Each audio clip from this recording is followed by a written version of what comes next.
Открытым текстін айтпайым ба? Мына biz кимди шайлаган болсок, казанда болсо чөмүчкө чыгат дейт. Ошолор менен иштеп атабыз. Буларды biz 120 депутатты Өзбекстандан, Тажикстандан же Афганистандан арендага алып келген эмеспиз. Буларды biz шайлоо менен өзүбүз шайлап алганбыз. Эми кайыл болойлу. Раз шайлоодо акчага сатылдыкпы? Эми путка оролошпой турушубуз керек. Эми азыр biz ызычуу кылып, элди ал тиги жака, бул жака мындай чайпай бербей, чыдап турсак 7-8 айдан кийин шайлоо болот. Мына ошондо biz эл эмне адилеттүүлүктү талап кылып атканын, эл эмне жашоону каалап атканын biz ошондо шайлоонун жыйынтыгында көрөбүз 7-чакырылышта дагы кимди шайлайт экенибизди. Ой, bundan дагы жамандар шайланып калышы мүмкүн. Жамандар шайлап калышы мүмкүн да. Эми мен эмне үчүн biz ушундай ордубуздан жыл албай атканды мен мындай баса белгилеп коеюн деп атам да. 2010 жылы биздин эң чоң кетирген катабыз президенттик кызматты жойбой койгонбуз. Президенттик кызматты жоюп салышыбыз керек болчу. Biz жогорку кеңештин депутаттарын эл шайлап атат, президенти дагы эл шайлап туруп, ача бийлик болуп калды. Бүгүн президенттик институт эч нерсеге жоопкерчилик албайт. Себеби biz парламенттик мамлекетте жашап атабыз. Парламент чечет. Өкмөттү парламент кураштырат. Эгерде мыйзамды парламент жөндөсө, ишти аткаруу бийлиги кылса, анда президент эмне жумуш кылат деген суроо болуш керек да. Дүйнөлүк практикада бийликтин 3 эле бутагы бар. Аткаруу бийлиги, мыйзам чыгаруу бийлиги, сот бийлиги, президент бийлиги деген жок. Биз президенттикти жоюп, бүгүн жогорку кеңештин депутаттарынын 90%-нын артында калбыр болгон үчүн, артында былыктары болгон үчүн, президент генеральный прокуратура менен СМБны колдонуп туруп, жогорку кеңешке жүктөлгөн бийликти жең ичинен өзүнө алып, жогорку кеңеш аркылуу өкмөттү дагы жең ичинен өзүнө алып туруп, президент монстр болуп кетип атат. А бирок акырында келип, биз жогорку кеңеш деп келип атабыз, иштебей атасың деп өкмөттү деп келип атабыз. Ошондуктан реалдуу компроматтардын эмес, ушактардын эмес, реалдуу идеялардын, жаңы көз караштардын кагылышы болсун десек, ал кагылыш боло турган жер парламент. Мына бизде кээ-бирлер чыгып курултай болсун дейт. Мына даана курултай ошол жер. Ошол жерде былч-былч кызыл чеке болуп, согушса дагы, атышса дагы ошол жерден чечилиш керек. Ошол жерде Конституцияда көрсөтүлгөн апайсан укук милдеттери бар, корголгон күчтөрү бар. Ошону колдонуш керек.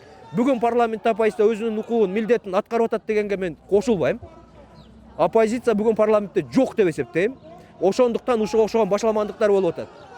Түшүнүп атасыздарбы? Эгерде президенттик институт жок болгондо, биз кыйын болуп, мен жоопкерчилик алам деп аткан адамдардын чыныгы жүзүн өзү төрага болгондо, өзү премьер-министр болгондо көрмөкпүз. А биз азыр кандай кылып көрүп атабыз?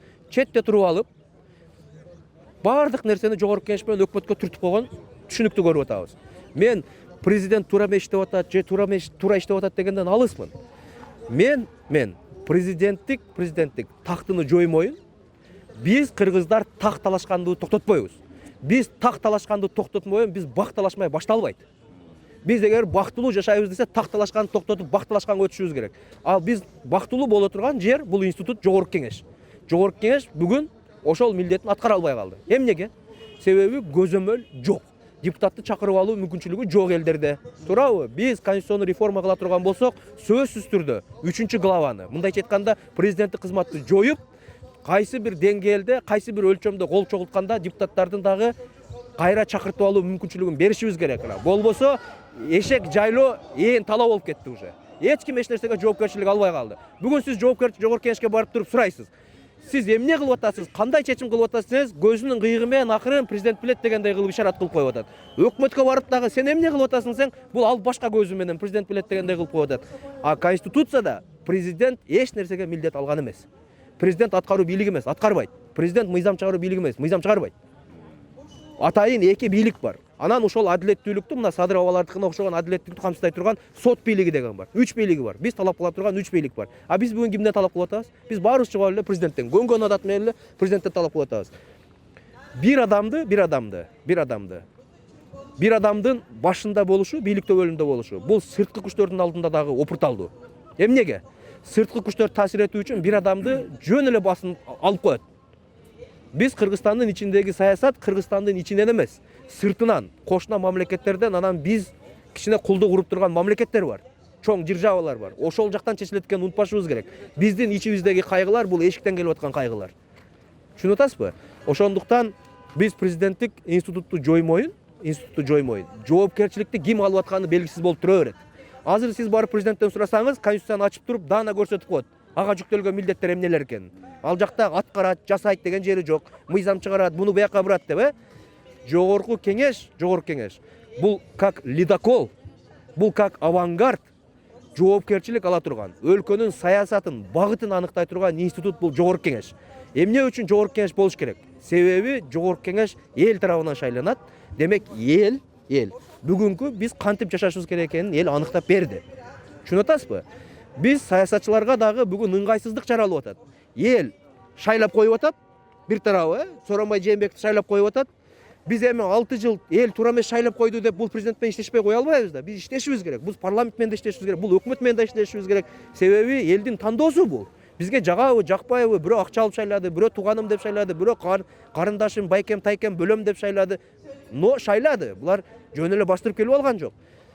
Эмне үчүн мен шайлоо жөнүндө көп айтып атам да? Эл айтып атпайбы? Шайлоодо бийлик үстөмдүк кылат, андай мындай кылып. Бул ары каттап суу кечпеген нерсе. Бүгүн шайлоо мурдагы шайлоолорго салыштырмалуу, 10 жыл эле мурдагы шайлоолорго салыштырмалуу таптакыр башка өңүттө өтө баштады. Биз шайлоону электрондоштурганга, автоматташтырганга жетиштик. Бирок адамдардын кайдыгерлигин, адамдардын сатылмасын автоматташтырса болбойт экен. Ал адамдын тарбиясынан, адебинен, өзүнүн жан дүйнөсүнөн болот экен. Аны реформа жасаганга болбойт экен. Биз бардык тармактарды реформа жасап көргөнгө аракет жасады бийлик, Мына революция 2005-жылы келди, андан кийин 2013-жылы келди, убактылуу өкмөт келди, конституцияны алмаштырып тамтыгын чыгардык, Жогорку кеңеш 6 жолу алмашты, өкмөт 30 жолу алмашты, министрлер алмаштырганын эсебин билбей калдык. Туурабы? Башаламан эле болуп жатып калды да. Эч нерсе өзгөрбөй атпайбы? Себеби адам өзгөрмөйүн. Биз тигилже бул институттарды өзгөртө албайбыз. Мисалы үчүн билим берүүнү эле алайлычы, Жок, билим берүүнү эмес, мындай МВДны алайлы, Бир патруль болот, бир ППС болот, бир полицейский болот, дагы бир бела болот, милиция болот да. 6000-7000 айлык алган адам. Полицейский эмес, Аллахтын жакын досу болот деп жазып койсоң деле үй бүлө багыш үчүн эмне кылыш керек ал? Өзүбүз эшикке сенин ырыскың эл берет деп түртүп коюп анан эмне аларды биз күнөөлөп атабыз?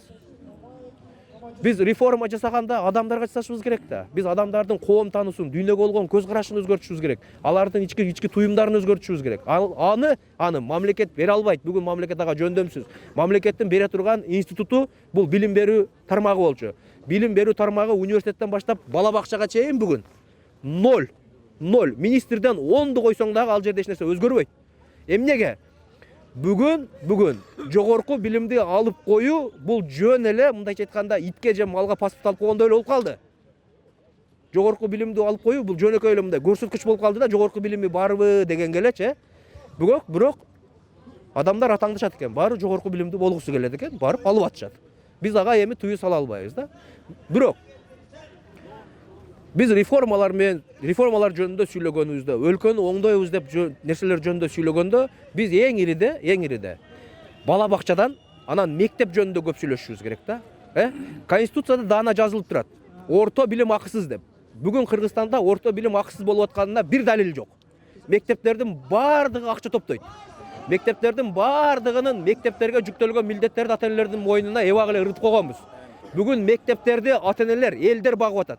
Эгерде ата-энелер азыр 1 сом бербей койсо, мектептер 5 жылдан кийин урап калат. Эмнеге? Ремонтту дагы, партаны да, досканы да, эшикти да, мелди дагы тряпкага чейин эл алып берип атат. Ушу балдар окуп калсын деп, Кыргызстанда 750 миңден ашык бала бакчага бара турган балдар бар.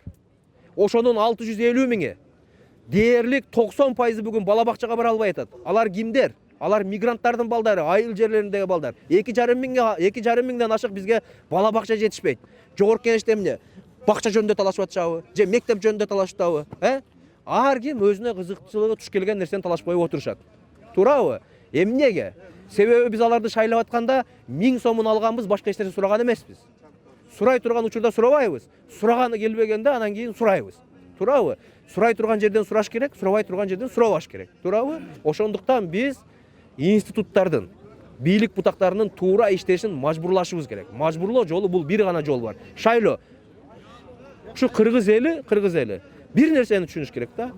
Ал бийлигин жүргүзө ала турган укугу бир эле шайлоо укугу. Ошол шайлоо укугун туура колдонуп койсун, болду. Муна окшогон арыз муңдар, кайгылар, туура эмес өнүгүүлөр болбойт да. Мына дүйнөнү карайлы, дүйнө космоско учуп атат. Дүйнө өнүгүүнүн таптакыр башка деңгээлин сүйлөшүп атат. А биз эмне жөнүндө сүйлөшүп турабыз? Биз тигини киргизип кой, тигини чыгарып кой, пенсияны көтөрүп кой, айлыкты кичине көтөрүп койчу, пособияны көтөрүп койчу деп тилемчилик деңгээлде сүйлөшүп жүрөбүз. Биздин эл бүгүн бийлик менен тилемчилик статусда сүйлөшүп атат. Элестетсеңиз, сиз өзүңүз шайлаган кулуңуздан тиленип атасыз. Бийлик бул элдин кулу. Ошон үчүн ал бийликтин ээси эл деп айтылат. Өзүнүн кулунан тиленип калган эл бул жакшы эл эмес. Ошондуктан биз кайдыгер болбой, шайлоодо, троллейбуска түшүп койсо, айылга барып 2 жолу ат союп туруп, той өткөрүп койсо, волейбол, футбол берип койсо эле чуркап кете бербейли. Мечит салып берип койсо, чөнтөгүңөн, оң чөнтөгүңөн алып, 100 сомуңду алып, 10 сомуңду сол чөнтөгүңө салып койсо эле мадыраңдай бербеш керек. Мечит салып коюп тур, анан тиге жардам берип коюп тур, анан буга жардам берип коюп тур деп артынан ээрчип кете бербеш керек. Биздин акчанын кулу болуп, айлабыз кетип калганыбыздын белгиси да ушул. Биз көрүнгөн байдын этегин кармап, жогорку кеңеште бүгүн 90% олигархтар отурат. Эмнеге отурат? Билесизби? Себеби эшикте бизнес корголгон эмес. Эшикте бизнес корголбогондуктан алар ошол бизнесин коргош үчүн ошол жака чуркап кирип атат. Эгерде эшикте бизнес корголуп, өкмөт айтып аткандай бизнеске болгон рай эшикте болгондо жогорку кеңешке олар ушул азапка бармак эмес. Алардын жашоосу ансыз дагы жетиштүү, ансыз да биздикинен жакшы. Айласыздан бизнесин коргош үчүн, кайсыл бир схемаларга жабышып калыш үчүн, депутаттар эмне кылып атат? Кирип атат.